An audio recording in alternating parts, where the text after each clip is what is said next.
warahmatullahi wabarakatuh. Syukur senantiasa kita panjatkan pada Allah Subhanahu wa Ta'ala.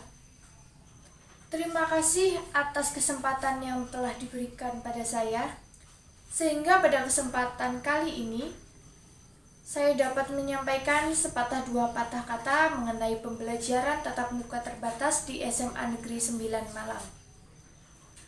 Bapak Sinduan dan teman-teman sekalian, seperti yang kita ketahui bahwa berita mengenai COVID-19 masih marak di dunia. Namun, saat ini angka kematian sudah semakin menurun dan persentase sembuh semakin meningkat. Ada beberapa wilayah yang sudah ditetapkan sebagai zona hijau dan yang lainnya masih berstatus zona merah. Sudah hampir 1 tahun lebih pandemi COVID-19 berjalan di negeri ini. Dan selama itu pula, sekolah tidak melaksanakan pembelajaran tatap muka, termasuk di SMA Negeri 9 Malang. Banyak dari sebagian kalangan, termasuk guru, orang tua siswa, dan masyarakat, yang berpendapat agar sekolah segera dibuka dan bisa melakukan pembelajaran secara tatap muka. Tidak hanya guru, bahkan siswa pun mengeluh stres karena menghadapi banyaknya kendala dalam pembelajaran jarak jauh. Orang tua siswa mengeluh kerepotan dalam mendampingi anak belajar di rumah sepanjang waktu. Selain itu juga mengeluhkan banyak kegiatan negatif yang dilakukan anak-anak selama tidak pergi ke sekolah, seperti nongkrong hingga larut malam, kecanduan bermain game, dan kegiatan negatif lainnya yang tidak diketahui oleh sebagian orang tua dan pihak sekolah.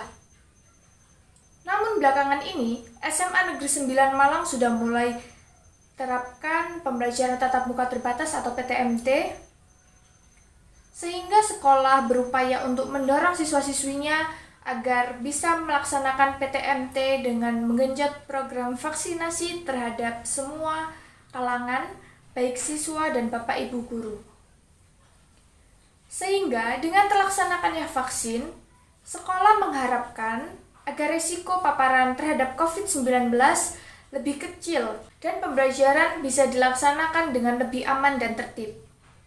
Di samping itu, sekolah juga harus mempersiapkan fasilitas yang akan menjadi kebiasaan baru dalam menjaga protokol kesehatan, seperti menyediakan hand sanitizer di setiap ruang kelas, sabun untuk mencuci tangan, dan alat pengecek suhu untuk memberikan jaminan keamanan selama pembelajaran tatap muka berlangsung. Untuk mewaspadai terjadinya kerumunan, SMA Negeri 9 Malang memberlakukan pembelajaran tatap muka secara ganjil genap dengan bergantian, sehingga ruang kelas yang digunakan siswa-siswi tetap sama. Tidak terjadi moving class atau perpindahan kelas. Dibuatnya jadwal pembelajaran secara ganjil genap diatur karena kapasitas daya tampung ruang kelas dibatasi hanya untuk maksimal 18 siswa saja atau setengah dari jumlah kelas, agar physical distancing tetap terjaga. Hal ini berakibat pada pembelajaran tatap muka yang tidak bisa dilaksanakan dengan durasi lama. Dengan terbatasnya waktu belajar tatap muka di sekolah, siswa tidak cukup diberikan pengalaman hanya pada saat tatap muka saja. Masih banyak waktu di luar jam pelajaran yang bisa dimanfaatkan untuk mendapatkan pengalaman belajar. Hal itu bisa dimanfaatkan guru untuk memberikan pengalaman mandiri yang dapat dilakukan siswa secara individu maupun berkelompok dengan tetap melaksanakannya dari rumah masing-masing. Dengan hasil dari belajar mandiri di rumah, siswa bisa membawa ke sekolah untuk kegiatan presentasi dan diskusi saat belajar tatap muka, meskipun disertai dengan bantuan teknologi seperti slide presentasi atau PPT dan video paparan. Hal itu dapat membuat siswa sering merasa jenuh dan bosan saat belajar. Siswa hanya mendapat pengalaman mendengar dan melihat informasi yang disampaikan dari penjelasan guru, dan hanya dapat mengenal konteks yang disajikan dari mendengar dan kesulitan dalam mengaplikasikan sebagai kompetensi diri. Kesempatan bertemu tatap muka sangat singkat dibandingkan pembelajaran sebelum COVID-19.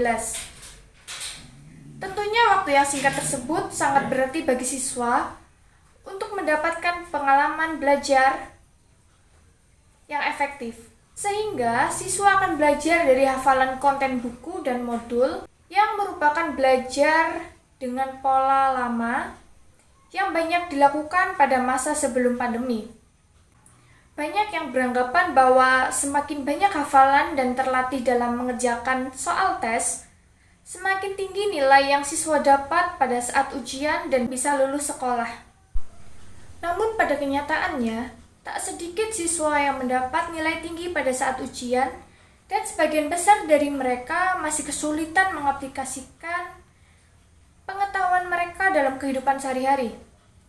Contohnya saja, ada siswa yang mendapat nilai matematika yang tinggi pada saat ujian, namun ia kesulitan berhitung saat dia berbelanja barang. Ada juga yang mendapatkan nilai pendidikan Pancasila dan Kewarganegaraan atau PPKN yang tinggi pada saat ulangan. Namun ia tidak pernah menerapkan nilai-nilai yang sesuai dengan yang dipelajarinya. Banyak siswa yang mendapat nilai sempurna pada ujian, namun gagap dan kebingungan saat memasuki dunia kehidupan yang hampir tak ada dalam hafalannya.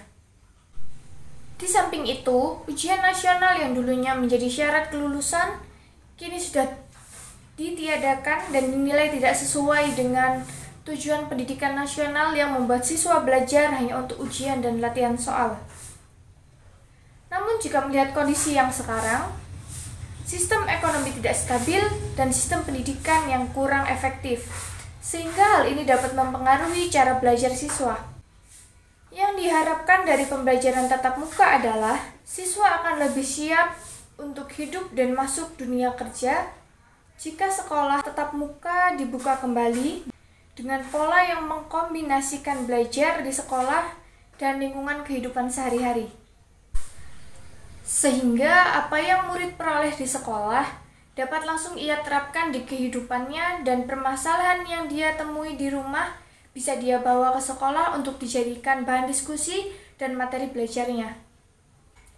Teman-temanku sekalian, untuk itu, dari sekarang, marilah kita mulai perubahan dari diri kita sebagai pelajar dan sekolah kita sebagai tempat untuk menempuh pendidikan.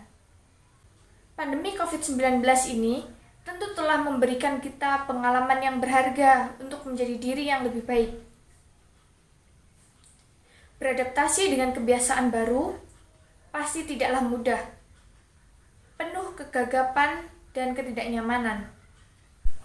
Oleh karena itu, sekolah kita yang baru hadir dengan adaptasi kebiasaan baru dan pola pembelajaran baru untuk transformasi pendidikan yang lebih baik. Sekian ceramah yang dapat saya sampaikan. Mohon maaf apabila terdapat salah kata. Kurang lebihnya saya mohon maaf. Terima kasih. Wassalamualaikum warahmatullahi wabarakatuh.